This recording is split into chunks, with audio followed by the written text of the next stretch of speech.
दलित, पिछड़े और आदिवासी, कांग्रेस जन्मजात उनकी सबसे बड़ी विरोधी रही है।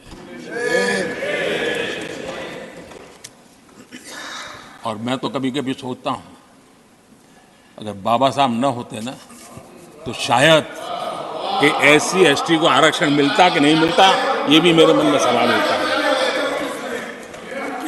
आदरणीय सभापति जी, और मैं ये कह रहा हूं, इसके पीछे मेरे पास प्रमाण है।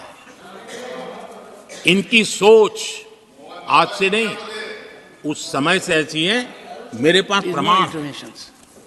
और मैं प्रमाण के सिवाय मैं यहां कहने के लिए नहीं आया। और जब बातें वहां से उठी हैं, तो फिर तैयारी रखनी चाहिए उनको। मेरा परिचय तो हो चुका है, 10 साल हो गए।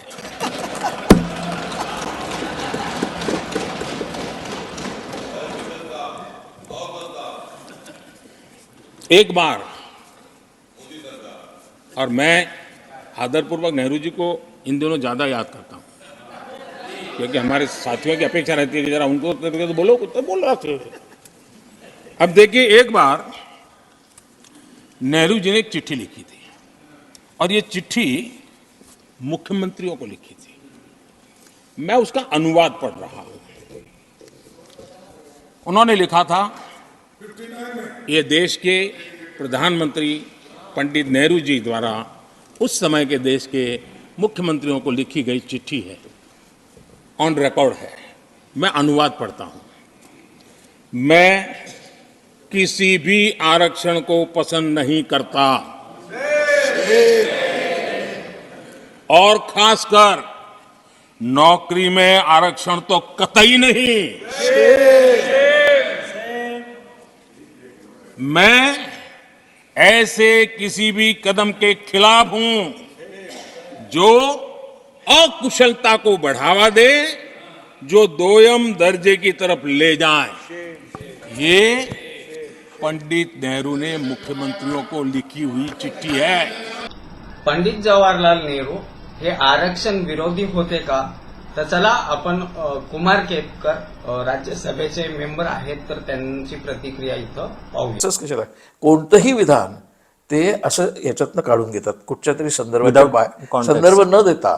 आता उदाहरणार्थ त्यांनी जे काय बकवास विधान केलेलं आहे, त्या विधानाचे संदर्भ काय होते की त्यावेळेला अपेक्षित आणि अनपेक्षित अशा वेगवेगळ्या प्रकारच्या दंगली आपल्या देशात सुरू झाले होते. एक तर मोठी होती हिंदू मुसलमान, त्याच्यानंतर जातीय अस्मिता, त्यानंतर भाषिक अस्मिता.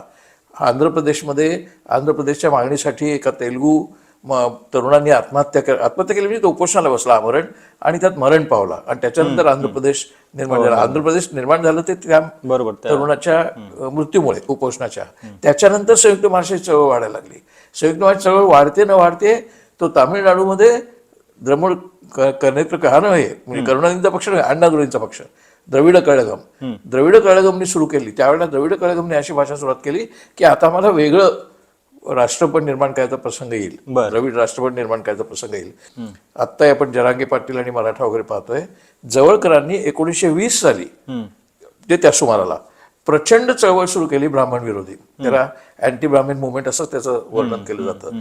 तर ती ब्राह्मण विरोधी चळवळ सुरू केली. त्या ब्राह्मण विरोधी चळवळीला आंबेडकरचं पाठिंबा वगैरे असल्याचा काही प्रश्न नव्हता, ती त्याच्या अगोदरच झाली होती.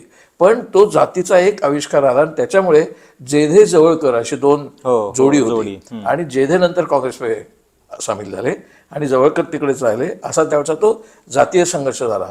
त्या जातीय संघर्षाला एक परिमाण होतं की आरक्षण द्या.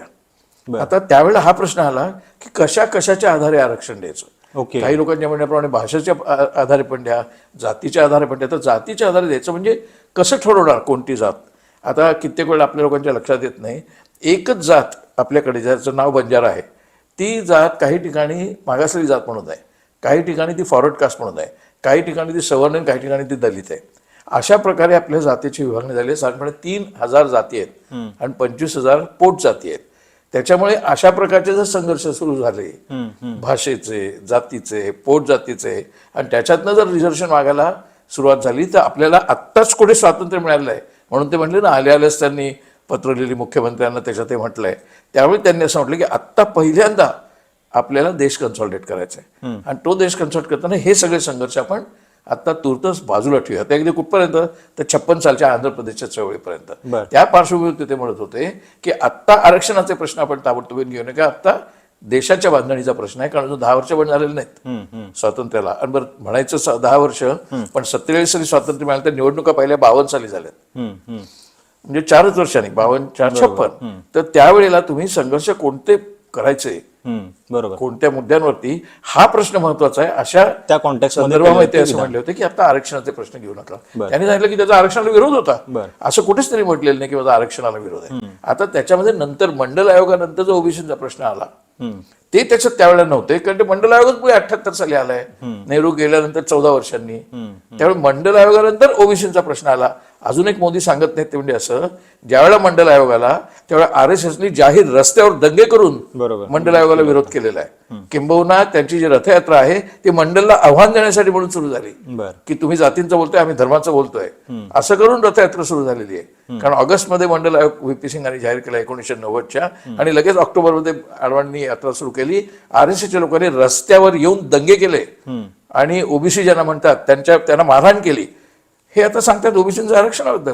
मंडल आयोगाची अंमलबजावणी जाहीर होईपर्यंत ओबीसींचा प्रश्न ऐरणीवर आलेलाच नव्हता, तो मंडल आयोगानंतर आलाय. त्यामुळे आता ते ओबीसींचं त्याच्याशी जोडणं म्हणजे अक्षरशः महामूर्ख. म्हणजे शिवाजींनी संसदीय लोकशाही कार्य आणले विचारल्यावर काय, त्या काळानुसार असतं. शिवाजीला राज्याभिषेक केला ह्याच कौतुक करतो ना आपण.